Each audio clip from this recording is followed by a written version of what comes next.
ಅಂತಂದ್ರೆ ಇದು heat generate ಆಗಿ ವೈಟ್ ಫಾಸ್ಫರಸ್ ಏನಾಗ್ತದಪ್ಪ ಇಗ್ನೇಟ್ ಆಗಿ ಏನಾಗ್ತದ ಬರ್ನ್ ಆಗ್ತದ.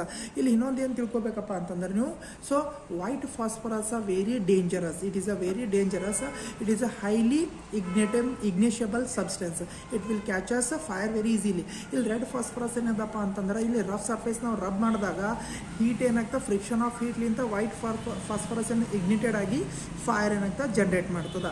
ಸೊ ಅದ್ರ ಸಲುವಾಗಿ ಮಾಡರ್ನ್ ಡೇ ಒಳಗೆ ಏನಾಯ್ತಪ್ಪ ಅಂದ್ರೆ ಸೇಫ್ಟಿ ಪರ್ಪಸ್ ಎಲ್ಲ ಏನಾಗ್ತದೆ, ಸೇಫ್ಟಿ ಪರ್ಪಸ್ ಎಲ್ಲ ಏನು ಮಾಡಿದ್ರು ವೈಟ್ ಫಾಸ್ಫರಸ್ ಬದಲಿ ಏನು ಮಾಡಿದ್ರು, ಇನ್ಸ್ಟೆಡ್ ಆಫ್ ವೈಟ್ ಫಾಸ್ಫರಸ್ ಏನು ಮಾಡಿದ್ರಪ್ಪ ಅಂದ್ರೆ ವೈಟ್ ಫಾಸ್ಫರಸ್ ಬದಲಿ ಯಾವುದು ರೆಡ್ ಫಾಸ್ಫರಸ್ ಅಂತಾಗಿ ಯೂಸ್ ಮಾಡ್ಕೊಂಡರು. ಇನ್ಸ್ಟೆಡ್ ಆಫ್ ಏನು ಯೂಸ್ ಮಾಡ್ಕೊಂಡ್ರು, ವೈಟ್ ಫಾಸ್ಫರಸ್ ಬದಲಿ ಏನು ಯೂಸ್ ಮಾಡ್ಕೊಂಡರು, ರೆಡ್ ಫಾಸ್ಫರಸ್ ಆಗಿ ಯೂಸ್ ಮಾಡ್ಕೊಂಡರು.